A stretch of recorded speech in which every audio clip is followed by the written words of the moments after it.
Bonjour à tous et bienvenue sur notre chaîne YouTube La Sage-Femme Nouni. Aujourd'hui, nous allons étudier les voies d'administration des médicaments. Pourquoi on prend un médicament? On le prend pour traiter ou prévenir ou diagnostiquer une maladie. La question qui se pose, quelle voie choisir pour administrer ce médicament? Il existe plusieurs voies d'administration des médicaments qui, toutes, ont des avantages et des inconvénients. Il existe deux voies, la voie directe et la voie indirecte. La voie directe, c'est lorsque le médicament pénètre directement dans l'organisme et se retrouve dans la circulation générale. Par contre, la voie indirecte, c'est lorsque le médicament doit traverser une barrière avant de passer dans la circulation générale.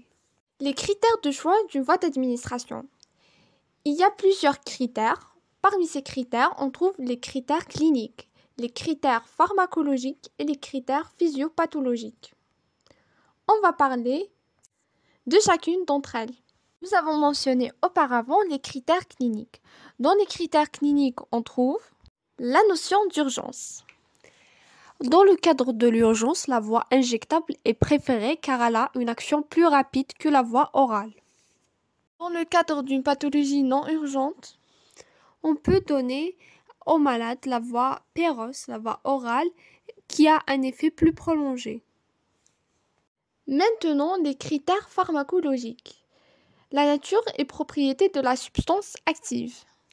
Certains produits ne peuvent pas être pris par voie orale et doivent être injectés, par exemple l'insuline. En dernier, les critères physiopathologiques. On trouve ici l'âge. Le cadre du nouveau-né qui ne peut pas prendre un comprimé, on va lui donner soit des suppositoires ou bien l'injecter, le produit par voie intraveineuse ou subcutanée ou intramusculaire. Les voies d'administration des médicaments sont classées en fonction de plusieurs critères, notamment le site d'administration, l'effraction ou non de la peau et des muqueuses, l'utilisation par voie générale ou locale. Voici une explication détaillée avec des exemples. Alors, expliquons d'abord la classification selon le site d'administration. Les médicaments peuvent être administrés soit par voie orale, par voie sous-cutanée, par voie intramusculaire et voie intraveineuse. Détaillons chacune d'elles. La voie orale. Les médicaments sont administrés par la bouche.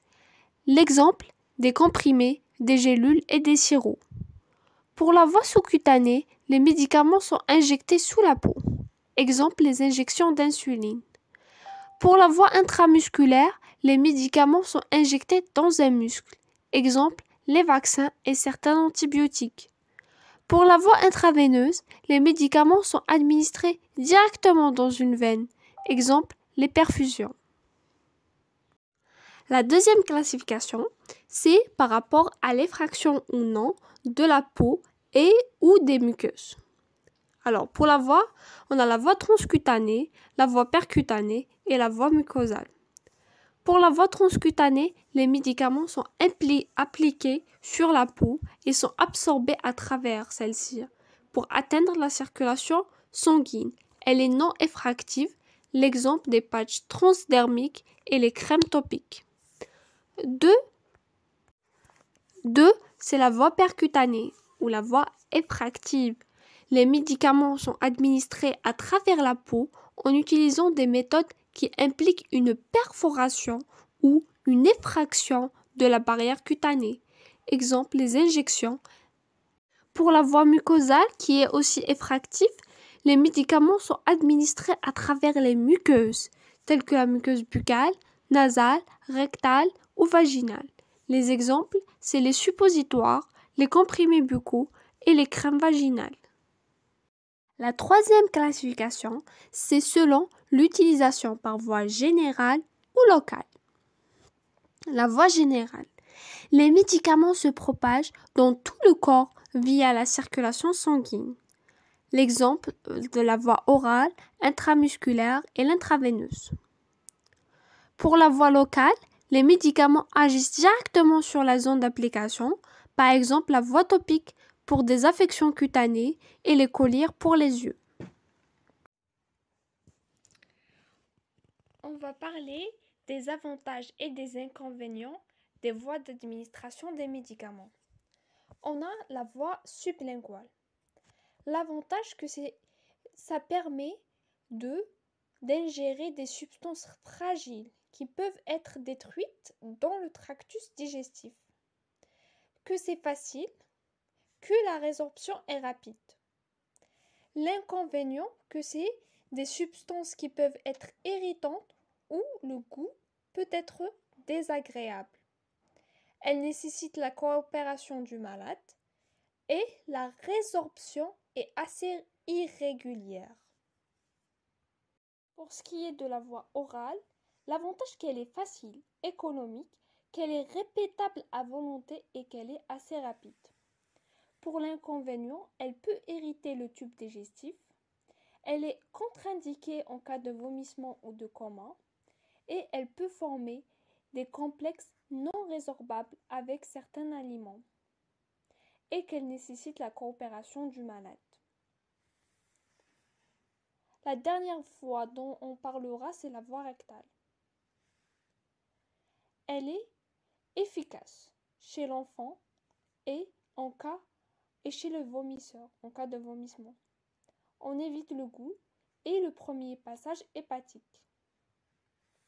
L'inconvénient qu'on peut avoir un phénomène de rejet psychologique chez certains patients qui ont une certaine pudeur. Mais la résorption est irrégulière et incomplète.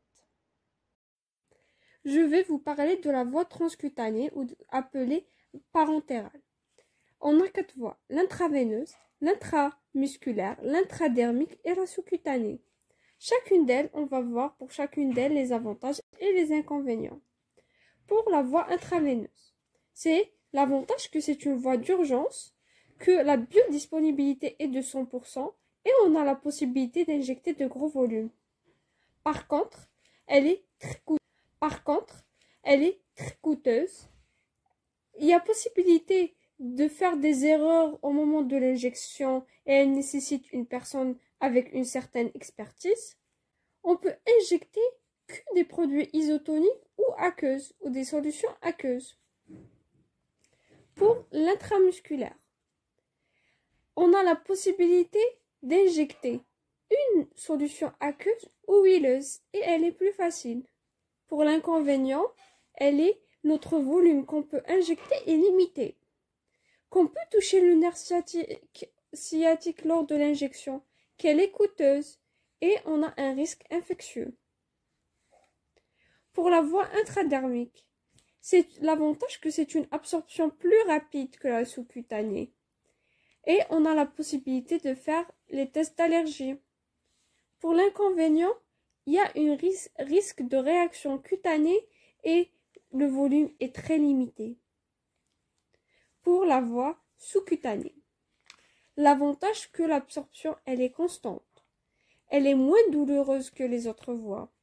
L'inconvénient, c'est l'absorption. Elle est plus lente que les autres voies et on a une possibilité d'irritation locale. Voilà, on a fini.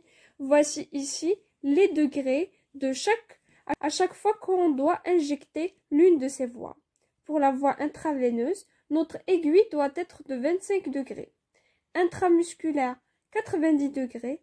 Intradermique, entre 10 et 15 degrés. Pour la sous-cutanée, notre aiguille doit former un angle de 45 degrés avec la paume.